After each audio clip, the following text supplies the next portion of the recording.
नमस्कार, आप देख रहे हैं आज तक, आपके साथ मैं हूं अंजना ओम कश्यप। बदला कप्तान, क्या शरीफ होगा पाकिस्तान? ये बहस आज इसलिए करेंगे क्योंकि किसी हाई पावर मैच की ही तरह आधी रात जबरदस्त नाटकीय अंदाज में इमरान खान सत्ता से बेदखल हो गए। 174 वोटों के साथ विपक्ष एकजुट होकर अविश्वास प्रस्ताव को उनके खिलाफ पास कराने में कामयाब हुआ और इसी के साथ एक जबरदस्त क्रिकेट मैच की तरह आखिरी ओवर में कप्तानी नदारत दिखे नेशनल असेंबली से। इमरान खान हार गए और अब नवाज शरीफ के भाई शहबाज शरीफ पाकिस्तान के अगले पीएम बनते दिख रहे हैं। क्या लेकिन इसकी वजह से शरीफ होगा पाकिस्तान? क्या जम्मू कश्मीर पर उसकी नीति, क्या आने वाले वक्त में अनुच्छेद 370 पर हटाए जाने वाले भारत के फैसले के खिलाफ थोड़ी बेहतरी की स्थिति पाकिस्तान में बन सकती है? नवाज शरीफ शहबाज के बड़े भाई हैं, प्रधानमंत्री मोदी के साथ उनके रिश्ते, इन तमाम मुद्दों पर करेंगे एक बड़े पैनल के साथ चर्चा। पाकिस्तान में बदलती परिस्थितियों के साथ क्या बदलेंगे भारत के साथ हालात? पाकिस्तान में बदला कप्तान तो क्या शरीफ होगा पाकिस्तान? इसी पर चर्चा करेंगे। मेजर जनरल जीडी बख्शी साहब हमारे साथ जुड़ गए हैं, सुशांत सरीन साहब स्ट्रेटेजिक अफेयर्स के एक्सपर्ट हमारे साथ जुड़ गए हैं, अहमद जवाद साहब जो कि नेता हैं पीएमएलएन के जुड़ गए हैं, कमर चीमा डिफेंस एनालिस्ट के तौर पर जुड़ रहे हैं, चौधरी इफ्तिखार गुज्जर जो कि प्रवक्ता हैं पाकिस्तान तहरीके इंसाफ के, वो हमारे साथ जुड़ रहे हैं। मैं आपके साथ शुरुआत करना चाहती हूं चौधरी इफ्तिखार साहब। अब सवाल यह है कि एक ऐसा कप्तान जो आखिरी ओवर में भाग गया, आखिरी गेंद तक खेलूंगा का दावा दम भर रहा था, लेकिन इमरान खान तो भाग गए, नेशनल असेंबली से भाग गए।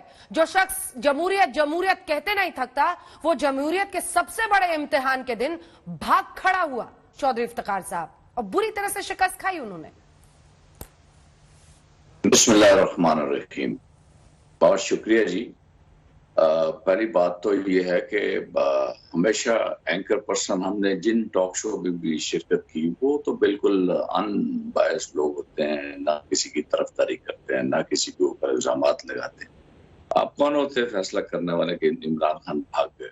इमरान खान लास्ट बॉल तक खेला है और बड़ी दिलेरी और बहादुरी से खेला है, और उसको ये लगड़ बगड़ों का एक जो इज्तिमा है उन्होंने घेर के जनाबे अली उसको मारा है, लेकिन वो तो फिर उठेगा।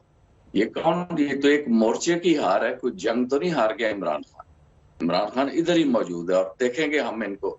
ये जो चूचू का मरबा बना हुआ है वो क्या कहते हैं कि भानुमती ने कुंभा जोड़ा, कहीं की ईंट कहीं का रोड़ा। ये जब इकट्ठे होंगे ना, ये मौलवी फजल रहमान भी होगा और मोहसिन दावड़ भी होगा, और एक तरफ मुस्लिम लीग भी होगी और दूसरी तरफ पीपल्स पार्टी भी होगी। वो लोग भी होंगे जो वजीर आजम ने कहा था कि हम जो बनने वाले सदर मोहतरम के बारे में कहा था कि हम इनको लाड़ करना मुल्तान की और सड़कों पे घसीटेंगे। ये झूठे और मक्कार लोग जो हैं, ये बाहर की चाल से, बैरूनी मदद से, आपको पता है कल 1 मिलियन के करीब ट्वीट्स हुए और इम्पोर्टेड हुकूमत नामंजूर कर जो जब वो ट्रेंड टॉप पे रहा और दुनिया को उसने टॉप किया, और लोगों ने इस हुकूमत और इस आने वालों के ऊपर अदम एतमाद का इजहार पहले से कर दिया।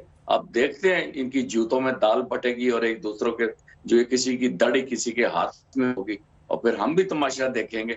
हमने भी हुकूमत की है 3 साल 8 माह, और इन 3 साल 8 माह में जो बेसुकूनी हमें मिली है, हम अब इनका तमाशा देखेंगे और नए सिरे से उठ के आएंगे और नए सिरे से इंशाल्लाह 2/3 मेजॉरिटी से आएंगे। ये भगौड़े और लगड़ बगड़ जो हमारी पार्टी से भी भागे हुए हैं और ये जो दूसरी पार्टियों से जाके मिल गए हैं,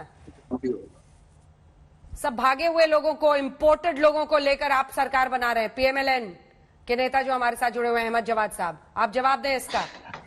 इंपोर्टेड जी अंजना, शुक्रिया।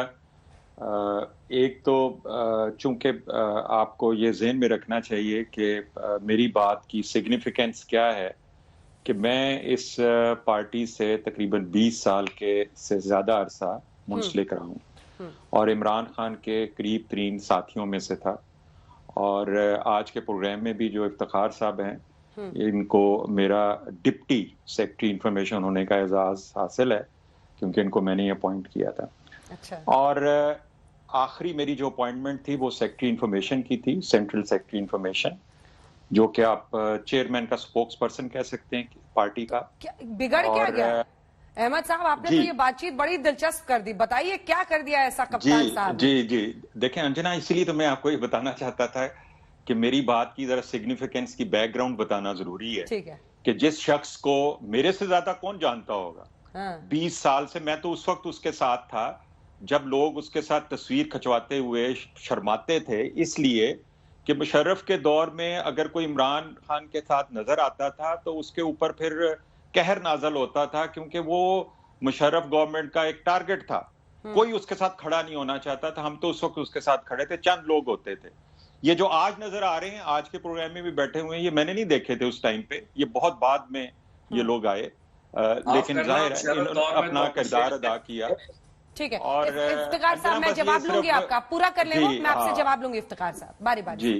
नहीं, पर ये मुशर्रफ ही तो लेके आए थे ना इमरान को। नवाज शरीफ ने बहुत पहले एक बार ऑफर दिया था, लेकिन मुशर्रफ की भूमिका थी ना इमरान को लाने में पॉलिटिक्स में, फिर रिश्ता बिगड़ गया। जी मैं बताता हूँ, ये मैं तो चश्मदीद गवाह हूं ना उस दौर का, जब इमरान खान ने सबसे पहले मुशर्रफ का साथ देने का ऐलान किया। हाँ। और आपको इसकी वीडियो आज भी सोशल मीडिया पे आपको मिल जाएंगी। हाँ। जहां पे ये मुशर्रफ के लिए वकालत कर रहे हैं। हाँ हाँ। उसके बाद इन्होंने मुशर्रफ को रेफरेंडम में कामयाब करवाया। कामयाब कराने के बाद इनको उम्मीद थी कि इनको प्राइम मिनिस्टर बनाया जाएगा, लेकिन मुशर्रफ ने इनको बुलाया और बताया कि आपकी औकात जो है पूरे मुल्क में 8-10 सीटों से ज्यादा नहीं है, इसलिए मैं आपको कैसे प्राइम मिनिस्टर बनवा दूं। जिस पे ये नाराज हो गए और जिस तरह लेकिन अहमद साहब, इतना आपको मानना पड़ेगा कि इमरान खान ने वहां से भ्रष्टाचार के खिलाफ आंदोलन किया और वो इस मकाम पर पहुंचे कि उन्होंने सबसे बड़ी पार्टी का वहां पर वजूद बना लिया और फिर आर्मी की सहायता से बाकी दल आ गए, उन्होंने सरकार बना ली। अब हिस्ट्री इज हिस्ट्री। अब पहुंचिए मौजूदा दौर पर। जमाइमा गोल्डस्मिथ से शादी करने वाले इमरान खान का कट्टरपंथ की तरफ जो पूरा सफर रहा, वो बताइए हमें। बताइए कि कैसे हमने उस क्रिकेटर को एक काला जादू छाप नेता बनते हुए देखा, वो ट्रांजिशन बताएं आप जल्दी से। जी देखें अंजना, मैं कोशिश करूंगा कि कोई जाती किस्म का मैं उनके ऊपर अटैक ना करूं, उनके जाती मामलात के ऊपर, लेकिन ये सफर भी इसलिए इंपॉर्टेंट है कि ये सियासी सफर के साथ साथ है और इसके सियासत के ऊपर भी इम्पैक्ट पड़ते रहे। जमाइमा के साथ उनका सफर जो है वो मेरा ख्याल है कि उनकी जिंदगी का शायद बेहतरीन सफर था। एक ऐसी खातून जिसने बड़ी कुर्बानी की, पाकिस्तान आई, सब कुछ छोड़ छाड़ के आई, लेकिन उसको फिर जिस तरह से इस मुल्क से जाना पड़ा और आज भी 2 बेटों की तरबियत और तालीम की जिम्मेदारी उस औरत ने उठाई हुई है। इमरान खान की वजीर आजम की हल्फ बर्दारी की तकरीब में जमाइमा ने पाकिस्तान में अपने दोस्तों से मिन्नतें की कि उसके बेटे बेचैन हैं अपने बाप की हल्फ बर्दारी की तकरीब में शामिल होने के लिए, लेकिन इस बाप का दिल इतना सख्त था कि इसने अपनी पीरनी के इशारे के ऊपर अपने बेटों को हल्फ बर्दारी की तकरीब में नहीं आने दिया। तो आप इससे अंदाजा कर सकते हैं कि इसकी अपनी जाती जिंदगी में भी अतराव चढ़ाव जो आते रहे हैं। हाँ। जो कि मैं उस पर कमेंट ज्यादा नहीं करूंगा। हाँ। लेकिन ये सफर जो है ये इसके अपने जाती किरदार को भी बयान करता है। ये सफर इसकी अपनी एक अपने बच्चों के हवाले से जो एक जिम्मेदारी है, ये दूसरों के बच्चों पे बहुत इल्जाम लगाता है कि जी बाहर यूके में बैठे हुए हैं, जी उन बिलावल को कहते हैं उसको उर्दू नहीं आती, लेकिन क्या इसके बच्चे 2 लफ्ज उर्दू के बोल सकते हैं? उनको तो हमने कभी पाकिस्तान में भी नहीं देखा। तो ये दूसरों के बच्चों के ऊपर तो हर तरह के इल्जामात लगाता है। और आज की जो सूरत हाल है जहां पे कि इसको बड़ा बहादुर बना के पेश किया जा रहा है, इस पे अगर आप इजाजत दें तो मैं बड़ा मुख्तसरन अर्ज कर दूं कि पाकिस्तान में बैरूनी मुदाखलत जो है वो एक कॉन्स्पिरेसी थ्योरी है जिसे सियासी मकासद के लिए इस्तेमाल किया जाता है। जब वाजपेयी पाकिस्तान में मीनारे पाकिस्तान के नीचे नवाज शरीफ के साथ खड़े होके उसने कहा कि दोस्तों को तो नहीं बदला जा सकता, लेकिन दोस्त बदले जा सकते हैं, हमसायों को नहीं बदला जा सकता, और दोस्ती का हाथ बढ़ाया। उस वक्त तो नवाज शरीफ को भारत का यार और गद्दार करार दिया, और उसके बाद जब इमरान खान खुद इक्तदार में आया तो ये तो अपने साढ़े 3 साल में मोदी की कॉल का इंतजार करता रहा, उससे बार बार दरख्वास्तें करता रहा। तो ये कोई बैरूनी साजिश इस मुल्क में नहीं हुई। और जाते जाते अहमद साहब चश्मा ऐसा उतरा कि भारत की प्रशंसा करते हुए नहीं देख रहे थे। मेजर जनरल जीडी बख्शी, मैं आपके पास अब आना चाहती हूं। दोनों मेहमानों से दोनों पार्टियों का जो पक्ष है वो हमने सुन लिया। अब मेरा सवाल आपसे यह है कि क्या बदलेगा पाकिस्तान? कप्तान तो बदल गया, लेकिन क्या शरीफ होगा पाकिस्तान? हमने देखा है जब जब दोस्ती का हाथ बढ़ाया है, कुछ ना कुछ पीठ में छुरा भोंका गया है, क्योंकि फिर सेना को बर्दाश्त नहीं होता, वो छटपटाने लगती है। क्या शहबाज शरीफ, नवाज शरीफ के भाई आने से कुछ बदलेगा? 2014 27 मई जब प्रधानमंत्री ने गुडविल में पाकिस्तान पीएम को ओथ टेकिंग सेरेमनी में बुलाया था, लेकिन उसके बाद से जो सीरीज ऑफ इंसिडेंट्स हुए उसने हमें फिर से ये समझाया कि यहां से उम्मीद करना बेकार है। आपको क्या लगता है?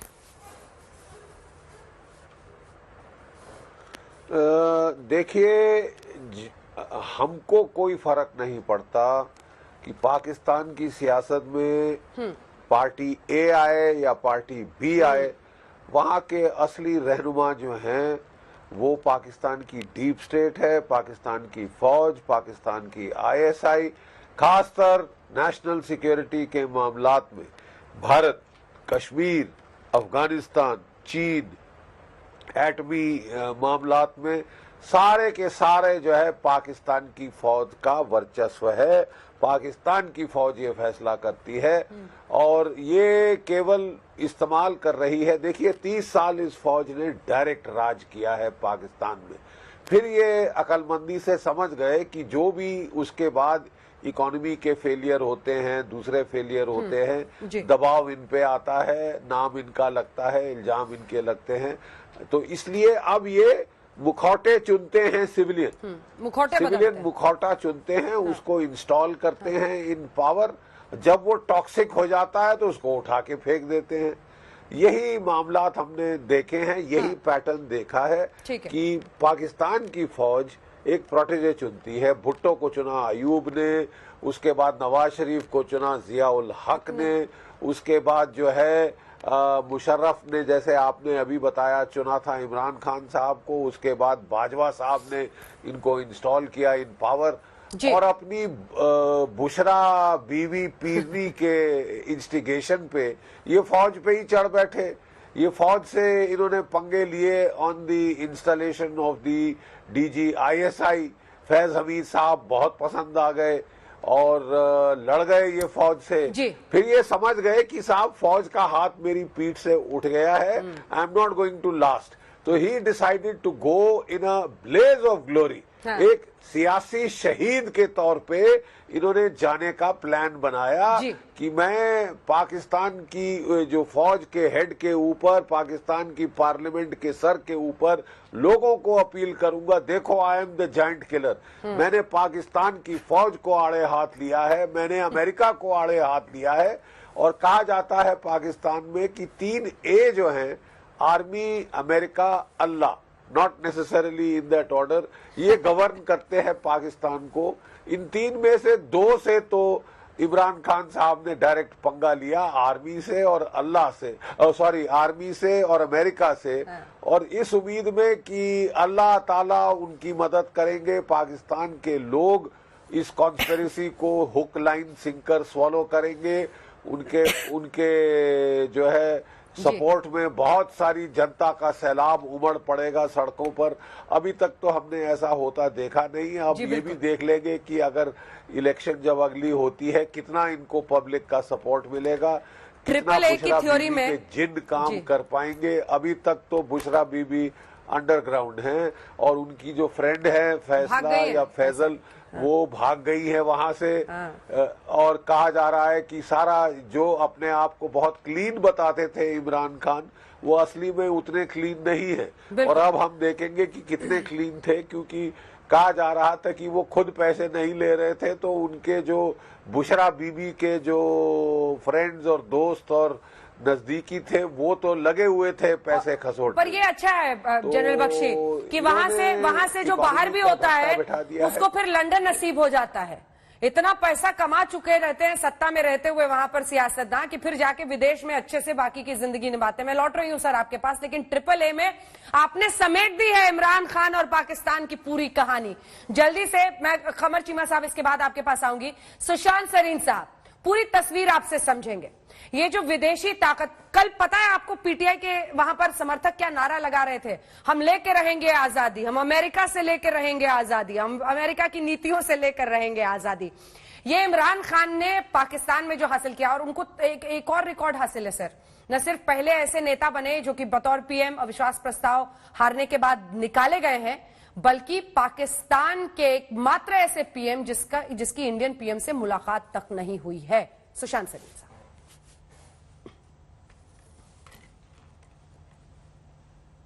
सर म्यूट है क्या? एक बार ऑडियो चेक कीजिएगा, म्यूट तो नहीं किया आप? हाँ बोलिए, सॉरी, हमारी आवाज। सॉरी, सिर्फ एक चीज पे मैं थोड़ी सी जनरल साहब से थोड़ा सा इख्तलाफ है, और वो ये है कि हमको फर्क पड़ता है क्योंकि इमरान खान इतना अच्छा काम कर रहे थे पाकिस्तान में, जो शायद हमारे खुफिया जो तंत्र थे वो करना चाहता होगा पाकिस्तान की ईंट से ईंट बजाने के लिए। तो बड़ा अच्छा काम कर रहे थे, थोड़ी कसर रह गई थी, अगर वो पूरा अपना कार्यकाल कर लेते तो वो भी कसर पूरी हो जाती। तो शायद इस चीज का तो हमको अफसोस करना चाहिए।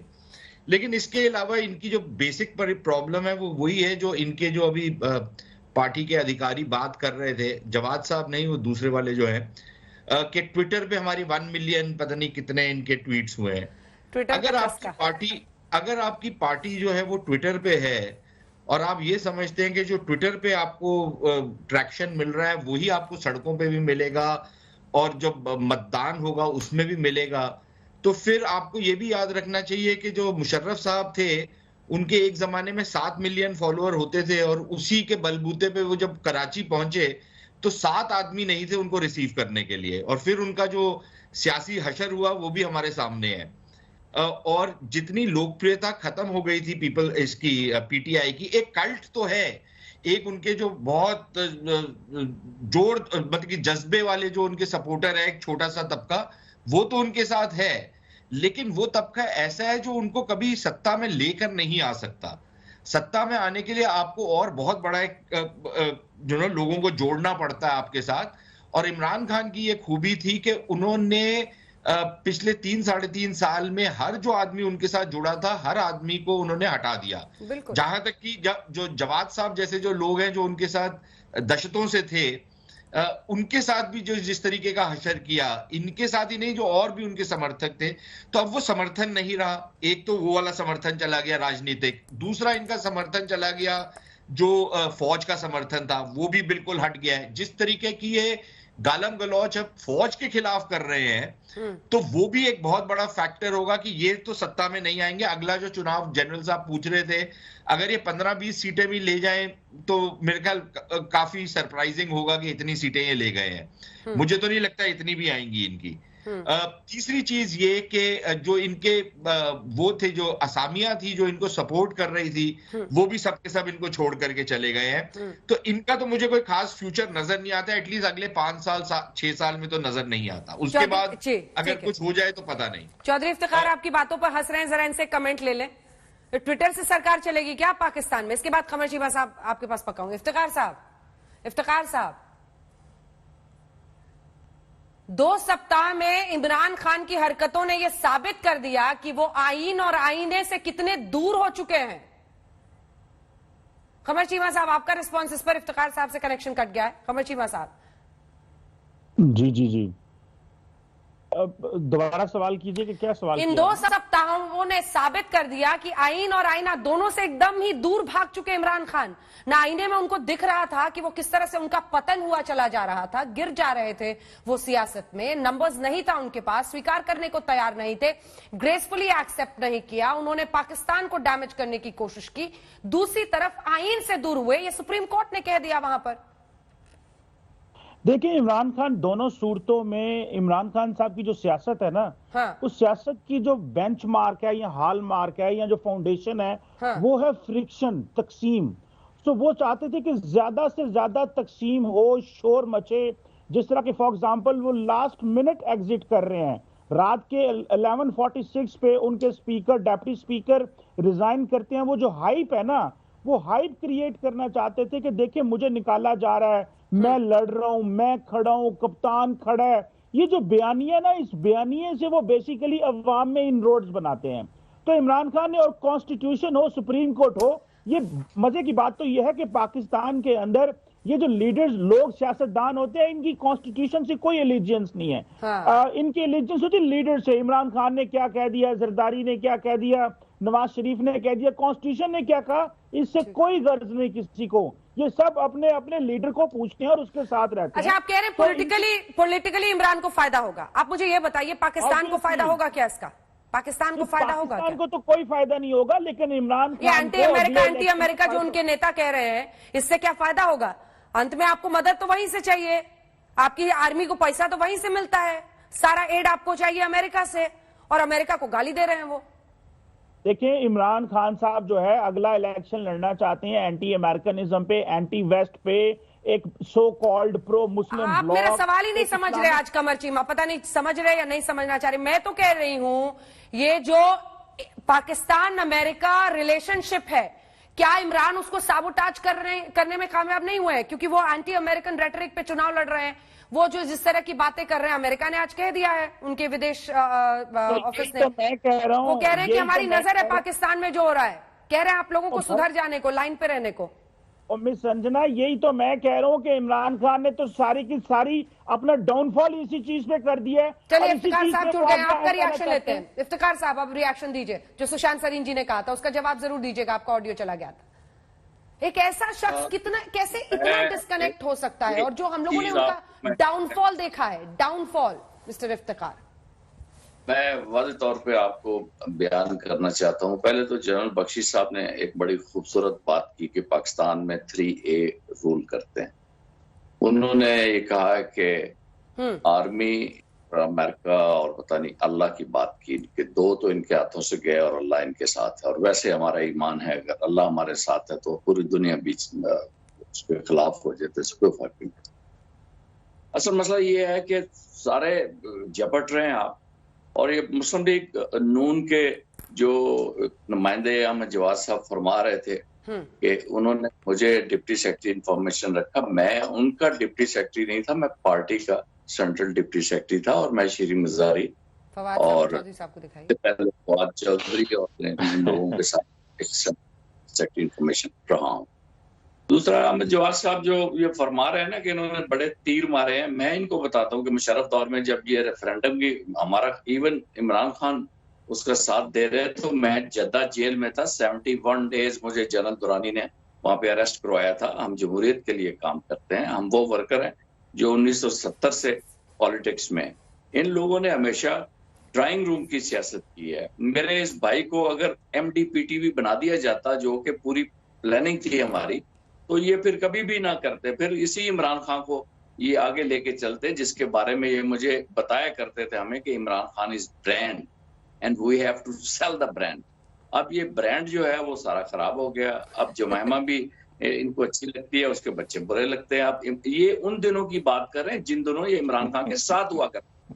बाकी इनकी जो हालत थी पार्टी के अंदर, इनको तो बड़ी मीटिंग में बुलाया नहीं जाता था। ये बेचारे जो है, ये तो पार्टी से 2 साल से आउट थे, क्योंकि ये बिल्कुल अंदर से ये मिले हुए थे नून लीग के साथ, और ये जासूसी करते थे। ये असल में वो जासूस थे जो पकड़े गए। अब एक टाइम पे इनको पता चल गया कि जहाज डूब रहा है। तो आपको पता है, जब जहाज डूबता है तो चूहे सबसे पहले भागते हैं। हम तो आज भी खड़े हैं, हम उस वक्त भी खड़े थे इमरान खान के साथ। ये जो बात कर रहे हैं लायर्स मूवमेंट की, ये कहाँ थे? मुझे एक तस्वीर दिखा दे अपने लायर्स मूवमेंट की, जिस वक्त मैं इमरान खान के साथ MQM के खिलाफ एयरपोर्ट पे जा रहा था, काम कर रहा था, भाग रहा था। अहमद अवैस उस वक्त सेक्रेटरी इंफॉर्मेशन थे, मैं डिप्टी सेक्रेटरी इंफॉर्मेशन था। पूरी पार्टी हमने चलाई। ये तो चूरी खाने वाले वो मियां मिट्टू हैं। अब इनका टाइम आ गया, इनको तो देख लेना PTV पे कुछ जगह मिल जाएगी, अपने ये मजे करेंगे। बाकी जनरल बख्शी साहब और पूरे इंडियन पैनल जितने भी हैं, इनकी जो इन्वेस्टमेंट नवाज शरीफ के ऊपर है, आज वो इनकी खरी हो गई है। और बल्कि इंडिया के एक सीनियर बंदे ने कहा था कि हमारी नवाज शरीफ के ऊपर इन्वेस्टमेंट है। आपको मुबारकबाद कि आपका जो पैसा लगा हुआ था वो आज खरा हो गया। और वैसे भी बनिया जो पैसा लगाता है बड़ा सोच समझ के लगाता है, आज उनको फायदा हो गया। सोच लीजिए मुबारक क्या हो बोल आप। रहे हैं। आजकल आपके नेता बड़ी बड़ाई कर रहे हैं इंडिया की। अब वो इतने बड़े कायल हो चुके हैं भारत की फॉरेन पॉलिसी के कि हर मंच से अपने आप को डिफेंड करने के लिए इंडिया का इस्तेमाल कर रहे हैं। फवाद साहब पहले जवाब दे ले। लौटेंगे सर सुशांत सरीन साहब को भी कुछ बोलना है। सुशांत सरीन जी जल्दी से अपनी बात कर लीजिए, फिर फवाद साहब के पास जाएंगे। आपकी बात हो गई, आपकी बात हो गई। आपने बड़ा आरोप लगाया तो अब जवाब सुनिए। आपने कहा नवाज शरीफ पे, शहबाज शरीफ पे हमने इन्वेस्ट किया। आपको बताया हमने कश्मीर के पॉलिसी के ऊपर आपको चुप करवाएंगे तो अप्रिशिएट मैं नहीं बात कर सकता हूँ। किया। हमने जो लाखों लोग आपने मारे हैं उनको अप्रिशिएट नहीं किया।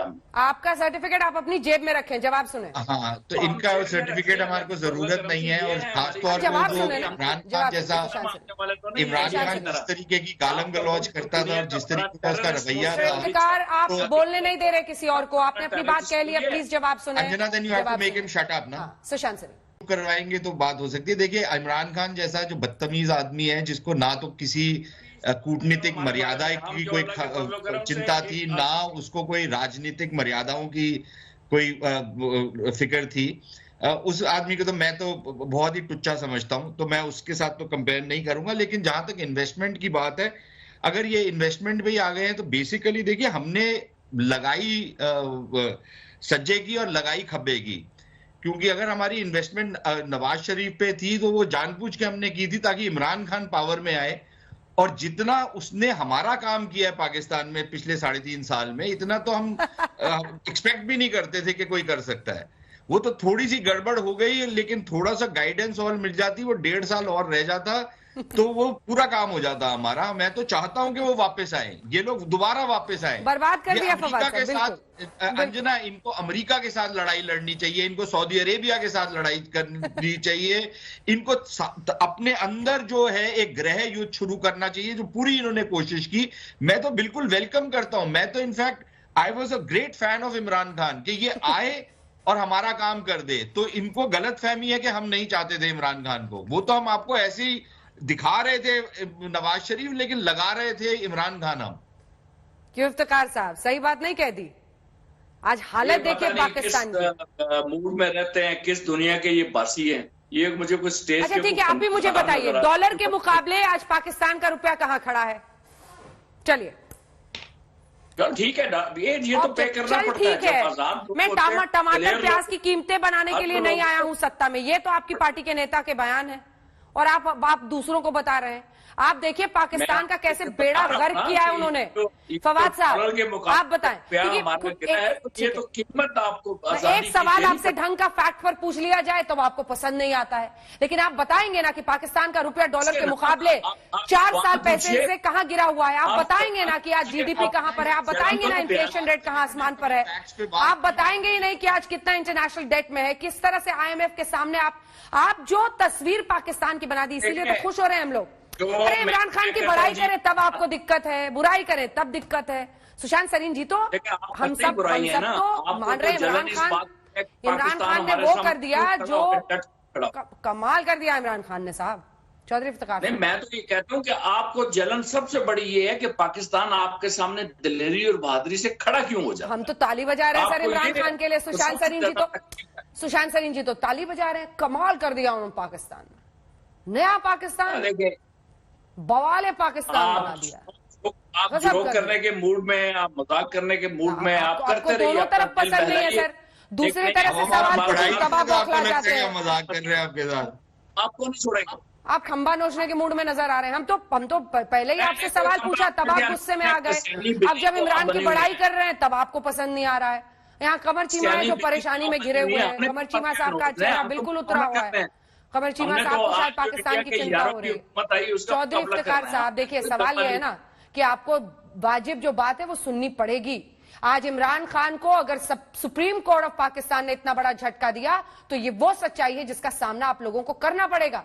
अगर अमेरिका के खिलाफ वो बोल रहे हैं तो आप इस पर कुछ सुनने को तैयार ही नहीं। चलिए अहमद जवाद साहब ऑडियो नीचे कीजिए। अहमद जवाद साहब ऑडियो नीचे कीजिए, लगातार मत बोलिए। मिस्टर इफ्तिकार जवाद साहब, आप पर कुछ पर्सनल अटैक किया, उसका जवाब तो दीजिएगा।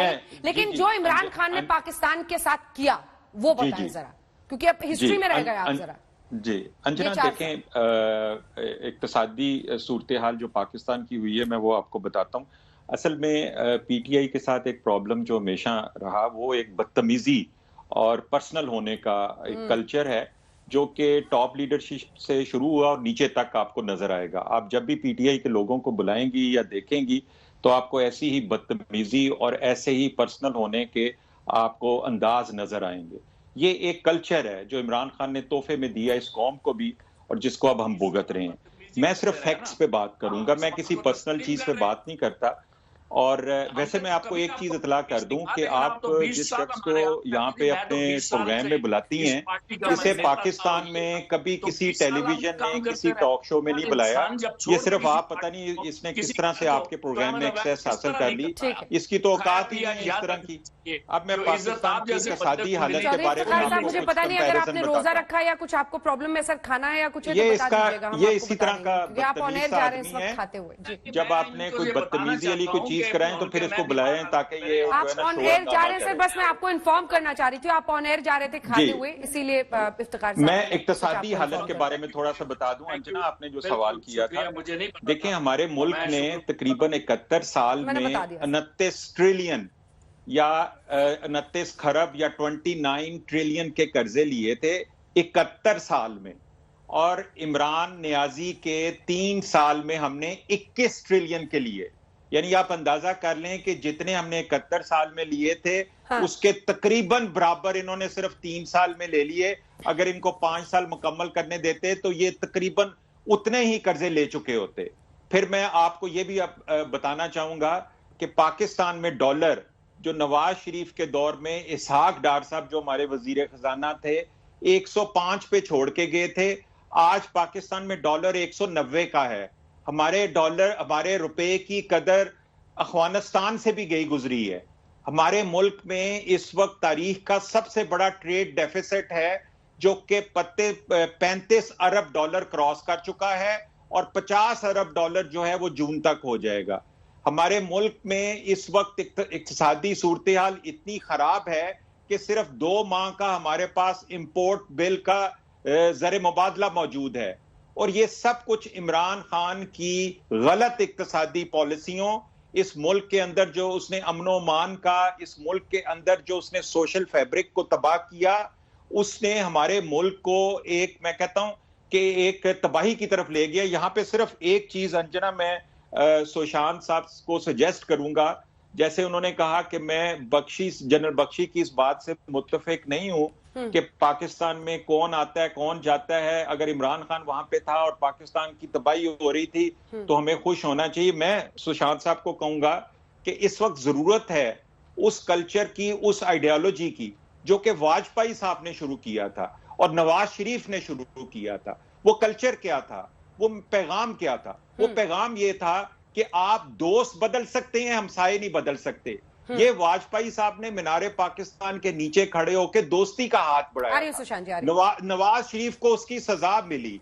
आज फिर मैं कहता हूं कि पाकिस्तान और भारत के अवाम की तरक्की, एक आम आदमी की तरक्की उस दिन मुमकिन होगी जब इस रीजन के अंदर अमन-ओ-मान होगा। और इस मुल्क में अमन-ओ-मान उसी सूरत में हो सकता है जब पाकिस्तान में लेकिन हमने दोस्ती का हाथ बढ़ाया। सुशांत सलीम जी, क्या हुआ जरा याद दिला दीजिए ना।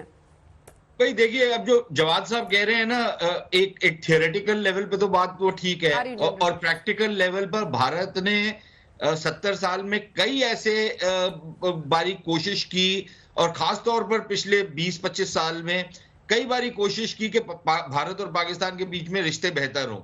वाजपेयी जी ने किया, और वो जब लाहौर गए नवाज शरीफ के साथ मिले तो उसका अंजाम कारगिल हुआ। मोदी जी नवाज शरीफ को मिले वो उफा में, उसके बाद पठानकोट का हमला हो जाता है। आप जब भी कोई कदम आगे बढ़ाते हैं तो आपके यहां पर उसको साबोटाज किया जाता है, और हर बारी यही दुहाई दी जाती है कि भाई आप अब देखिए दोबारा से शुरू करते हैं, दोबारा से फिर वही होता है। तो मेरे ख्याल अब हमारे यहां पर तो सब्र का पैमाना जो है वो लबरेज हो चुका है। मैं साफ बात करता हूं। और अगर कुछ करना चाहते हैं तो फिर अपनी नीति और नियत दोनों बदलिए, और फिर देखिए भारत भी उस पर रेसिप्रोकेट करेगा। लेकिन सिर्फ लफाजी पर जवाद साहब नहीं आगे बात बढ़ेगी। क्योंकि लफाजी तो हम बहुत सुन चुके हैं, पिछले 3-4 साल में भी बाजवा साहब की बड़ी लफाजी आई है और बहुत लोगों की और बड़ी लफाजी आई है। नहीं, अब उसमें बात आगे नहीं बढ़ेगी। सुशांत जी, उसके फौरन बाद जब ये जिक्र कर रहे हैं 27 मई 2014 को प्रधानमंत्री ने गुडविल जेस्चर में अपने स्वेरिंग इन में बुलाया था नवाज शरीफ को, उसके बाद क्या हुआ? यहां पर जो पाकिस्तान में आपके हाई कमिश्नर थे अब्दुल बासित, उन्होंने कश्मीर के अलगाववादी नेताओं को बुला लिया बैठक कराने के लिए। अंजना उसको भी छोड़े ना, जी अंजना उसको भी छोड़े ना। आप ये देखें कि जब दिसंबर 2015 में मेरे ख्याल जब मोदी जी गए, हाँ। काबुल गए, वहां से वो वापस आए और एक बड़ा अच्छा जेस्चर था जो हमारे कल्चर का हिस्सा है कि आप अपने, अगर किसी के साथ आपकी नहीं भी बनती, आप उसके घर में जाकर, उसके घर में एक शादी है, आप उसको मुबारकबाद देते हैं, आप रिश्ते बेहतर करने की कोशिश करते हैं। एक तो नवाज शरीफ के ऊपर भी लालछन किया, मोदी जी को भी गालियां दी, और उसके एक हफ्ते के अंदर अंदर हमारे को पता है कि फिर पठानकोट का अटैक हुआ, जो एयरबेस पे अटैक हुआ, ठीक है, उस पे भी नवाज शरीफ ने आगे बढ़ने की कोशिश की तो उनके पैरों नीचे से जमीन खींच ली गई। तो ये अब चीज नहीं चल सकती। इसलिए मैं कह रहा हूं कि लफाजी पे बात नहीं होगी। अगर तो आपकी नियत और नीति दोनों स्पष्ट होती है और उसके प्रमाण मिलते हैं, उसका एविडेंस मिलता है, तो फिर तो बात आगे बढ़ सकती है। नहीं तो वही होगा जो अभी तक होते आया है, और वो भी शायद अब नहीं होगा, क्योंकि यहां पर जैसे मैंने आपसे कहा कि सब्र का पैमाना लबरेज हो चुका है। बिल्कुल। चीमा साहब, मैं आपका रिस्पॉन्स होंगी। जनरल बख्शी आप हाथ उठा रहे थे। देखिए, मैं बिल्कुल सहमत हूँ सुशांत सरीन से। जब जब हमने पाकिस्तान की तरफ दोस्ती का हाथ बढ़ाया है, हमको पीठ में छुरा घोंपा गया है। जैसे कि बताया कि वो गए, वाजपेयी साहब, उनकी तारीफ हो रही थी अभी पाकिस्तान वालों से भी, और लेकिन मिला क्या? कारगिल का युद्ध मिला, कारगिल का हमला, बड़ा भारी हमला हुआ था वो, और 3 महीने और नवाज शरीफ ने खुल के खुद कह भी दी थी ये बात। देखिए, जो बाद में मोदी साहब ने कोशिश बाद करी, में जनरल बख्शी करगिल पर सच खुद नवाज शरीफ ने बोला था, वहां की आर्मी को देखिए उसकी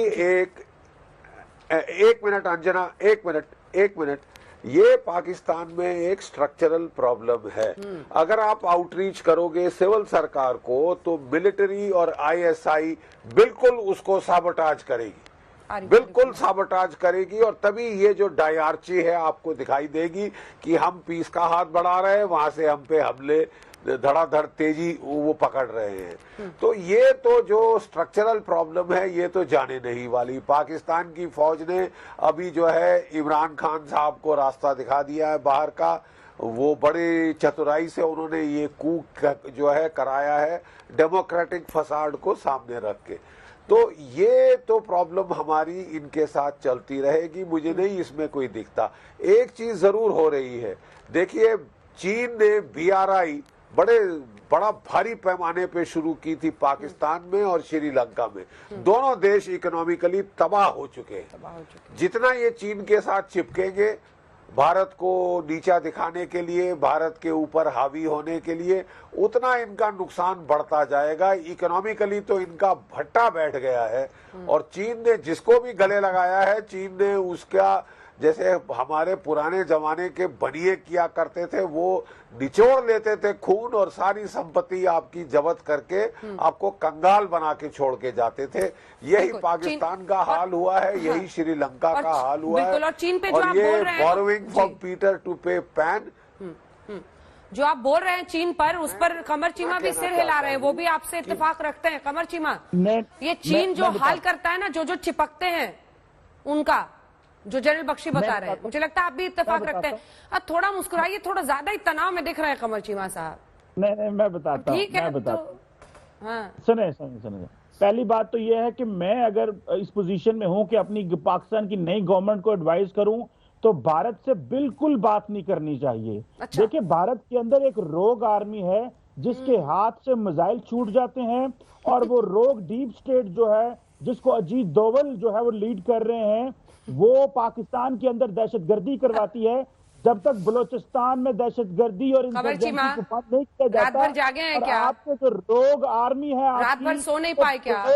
उनके जिनके पास इंडिया का मिसाइल प्रोग्राम है, चीमा साहब, आपकी रात चल रही है अभी या दिन चल रहा है? मिसाइल छूट जाते हैं।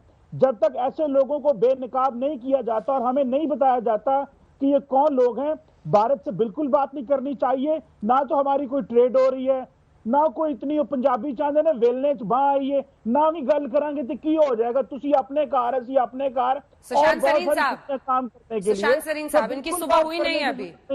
और नहीं यार, ये खराब देखिए, है। ये इस तरीके के आप ट्रोल्स को लेकर आएंगे तो यही आपको सुनाई देगा। लेकिन और मैं तो मानता हूँ इनकी बाकी तो बात है उससे तो नहीं, लेकिन जो इनकी सुझाव है, इनका जो सुझाव है उससे तो मैं सहमत हूँ। कोई बात करने की हमारे को भी जरूरत नहीं है।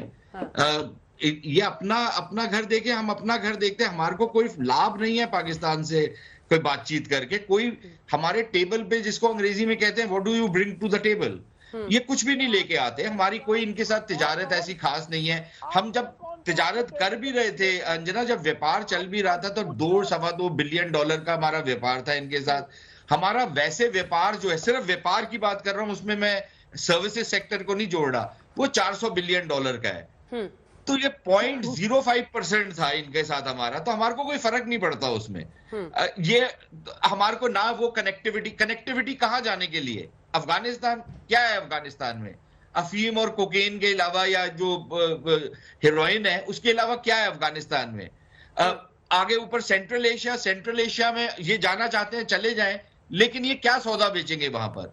ये ब्रिज बनना चाहते हैं साउथ एशिया और सेंट्रल एशिया का। साउथ एशिया तो भारत है, नहीं बनना ब्रिज, मत बने हमारी बला से, हमारे को कोई फर्क नहीं पड़ता। ये इनको अपना सोचना पड़ेगा, अपने इंटरेस्ट में ये काम करें, हमारे को कोई फर्क नहीं पड़ता। और इनका सुझाव मैं चाहता हूं कि ले लें, ये इनके जो हुक्मरान अब बनेंगे वो इनका सुझाव लें। वैसे कमर चीमा की कोई सुनता नहीं है वहां पर, वो एक अलग बात है, लेकिन इनका सुझाव ले लेना चाहिए। सही कह रहे हैं, ये बिल्कुल सही कह रहे हैं, मेरी तो कोई भी नहीं सुनता। बिल्कुल सही है, अच्छी बात है, आप लोगों को सच दिखने लगा। इफ्तिखार साहब, आपके रोजे चल रहे हैं?